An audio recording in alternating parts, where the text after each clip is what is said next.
જય સ્વામિનારાયણ. આજે વાત કરવી છે સાચી વાત. 1925 ની અંદર નાનાભાઈ ભટ્ટ ગુજરાત વિદ્યાપીઠના કુલ નાયક હતા. આથી 15 દિવસ તેઓ ભાવનગર રહે અને 15 દિવસ ગુજરાત વિદ્યાપીઠની અંદર અમદાવાદ રહેતા. એક દિવસ મહાત્મા ગાંધીજીનો પત્ર તેમને મળ્યો. સંદેશો આવ્યો કે આપ મને મળી જાઓ. બીજા દિવસે 4 વાગે નાનાભાઈ સાબરમતી આશ્રમે પહોંચી ગયા. બાપુ કંઈક મુશ્કેલીમાં હોય, મૂંઝવણમાં હોય એવું લાગી રહ્યું.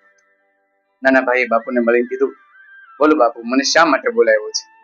તો કે હવે કશું કામ નથી, આજ હું ખૂબ વિમાસણમાં છું, અસ્વસ્થ છું. નાનાભાઈએ કીધું કે જો આપ જ અસ્વસ્થ રહો તો અમે સ્વસ્થ કઈ રીતે રહીએ છીએ?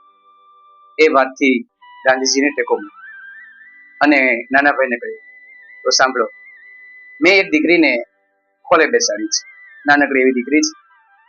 બે દિવસ પહેલા તે પોતાના ઘરે ગઈ હતી અને ઘરેથી આવી ત્યારે તેના વાળ બોબ કરી એટલે ફેશનેબલ કરીને આવી.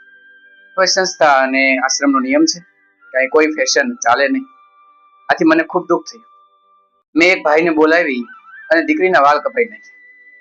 એ લક્ષ્મી દીકરી ખૂબ રડી અને તે દિવસે એને ખાધું નહીં. આંખમાંથી સોઢાર આંસુ. એક બાજુ લક્ષ્મીના આંસુ હતા અને બીજી બાજુ આશ્રમનો નિયમ હતો. મેં વાળ તો કપાવી નાખ્યા, કારણ કે આશ્રમની અંદર ફેશનેબલ વાળ ચાલે નહીં. દેશી રીતે માણસોએ સાદગી પૂર્ણ રહેવું જોઈએ. વાળ તો મેં કપાવી નાખ્યા, પરંતુ એનું રડવું, એનું 2 દિવસ ખાવું નહીં, આ બધું જોઈ મને દુઃખ પણ લાગ્યું. આથી હું ચિંતામાં છું કે મેં શું આ યોગ્ય કર્યું છે? નાનાભાઈએ વાત સાંભળી અને કીધું કે તમે કહો તો એક વાત કરું. ગાંધીજી કે કહો ને. ત્યારે નાનાભાઈએ કીધું કે જ્યારે તમે લક્ષ્મીના વાળ કાપતા હતા ત્યારે તમારા મનમાં એવું હતું કે લક્ષ્મીના શરીરમાં આત્મા જ નથી? ગાંધીજી કે તમે કેવી વાત કરો છો? એવું મારા મનમાં થોડું હોય, એની અંદર આત્મા તો રહેલો છે ને.